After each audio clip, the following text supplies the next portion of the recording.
ces équipements vont arriver au port de Pointe-Noire. Alors, venons-en à la route Brazzaville-Pointe-Noire. La route Brazzaville-Pointe-Noire. Alors, la route Brazzaville-Pointe-Noire ou Pointe-Noire-Brazzaville, commençons par le PK0. Voilà. Donc, vous savez que c'est un grand défi. Cette route, nous avons aujourd'hui 55 ans d'indépendance.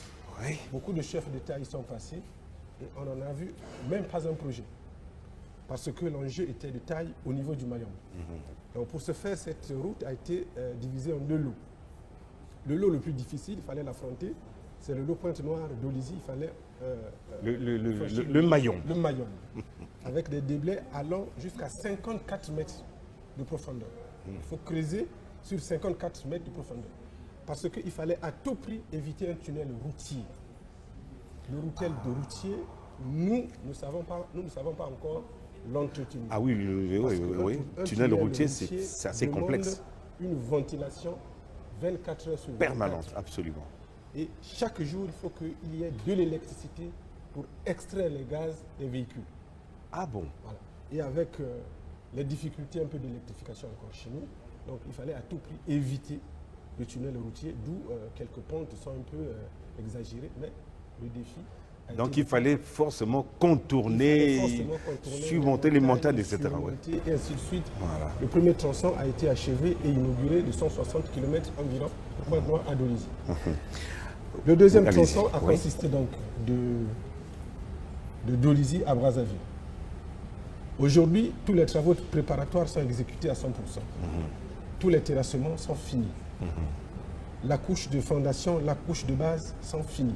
La couche de renforcement en grave bitume est finie. Il ne nous reste que 1 km environ, parce qu'il y a un ouvrage à la Lukumi, dans les environs de Mindouli, à exécuter, qui n'est pas encore fini. Et 1 km 500 mètres de part et d'autre ne sont pas encore revêtus. La couche de roulement, elle est déjà étalée sur plus de 250 km. Donc il ne reste que 100 km environ à revêtir. Et le délai du contrat nous laisse aller jusqu'au mois d'août. Nous n'y arriverons pas. Mais Oscar, en tout cas, il y a une critique qui revient souvent à propos du tronçon Pointe-Noire d'Olizy. Les gens se plaignent de ce que l'épaisseur de la chaussée a été sous-estimée, alors elle est en train de se dégrader. Qu'est-ce que vous répondez à cela? Non, une route se dimensionne par rapport à un trafic donné. Il y a des routes de trafic T1, T2, T3, T4, T5, T6, en fonction du nombre de véhicules par jour. Et en termes de véhicules, on voit bien les poids lourds. Et au commencement, au début, la route a été dimensionnée pour un trafic T3. Dès le départ, pour la partie congolaise, il fallait dimensionner cette route directement en T4.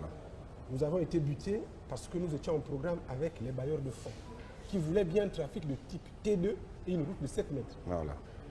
On est arrivé à trouver l'intermédiaire, un trafic de type T3. Aussitôt la route finie, le trafic T3 a été atteint et dépassé.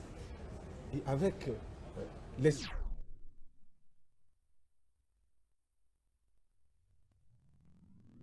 plages à l'issue au niveau des gruniers, tout de suite la route a connu une dégradation précoce. Nous, il fallait tout de suite réagir, passer au trafic T4 et activer les pésages qui sont en cours de fonctionnement. Et c'est ce qui a été fait. C'est ce qui a été fait. Donc aujourd'hui, on ne peut plus passer sur le tronçon d'Olizy Pointe-Noire avec un véhicule dont l'essieu pèse plus de 13 tonnes.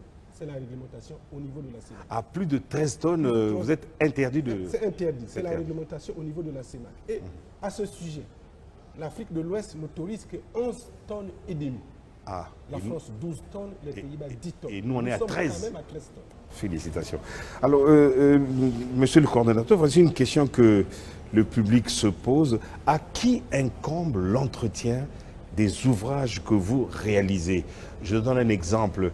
L'éclairage de la route entre Mazala et Nkombo, les lampadaires solaires qui ont été installés sont tous en panne. Qui doit réagir? Vous savez, aujourd'hui, quand je voyage, je vais à Maya-Maya, je suis comme tout autre citoyen.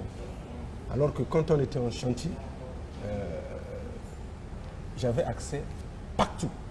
Ah bon? En ma qualité de maître d'œuvre. Voilà. Aujourd'hui, Je rentre à Maya comme tout autre citoyen, parce que l'ouvrage a été réceptionné et transféré. Oui. L'entretien, c'est un problème d'exploitation. C'est à l'exploitant qu'incombe l'entretien de l'ouvrage. Le constructeur, quand l'ouvrage est transféré, il est transféré. Donc l'entretien n'est plus sa préoccupation. L'entretien n'a plus sa place au niveau de la construction. Il s'agit d'un problème d'exploitation, donc c'est l'exploitant qui doit assurer l'entretien de l'ouvrage. Bon. Alors la route dite de la base entre le rond-point Mazala et le rond-point Oumi, entre la base et Mvilou, cette route n'est pas du tout éclairée. Elle a été bien construite, on y circule parfaitement bien, mais il n'y a pas de lumière.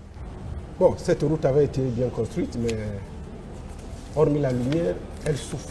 Ah, Elle souffre parce qu'à chaque fois, les réseaux vétustes de la SN2 sont en train de péter et ça endommage fortement cette route.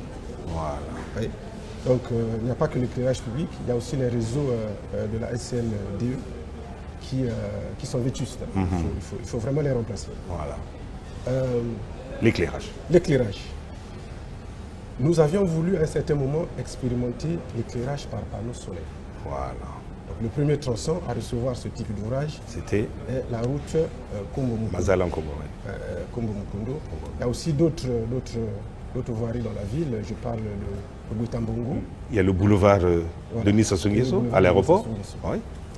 Oui. Et le tronçon de Filou, de Mukondo en Filou, Oui. était projeté à être éclairé par des panneaux solaires. Solaire, voilà. Donc, les panneaux solaires qui sont arrivés, malheureusement, il y a eu disparition de ces panneaux au port de Pointe-Noire. Et On les a volés. La délégation générale de grands travaux a saisi la police.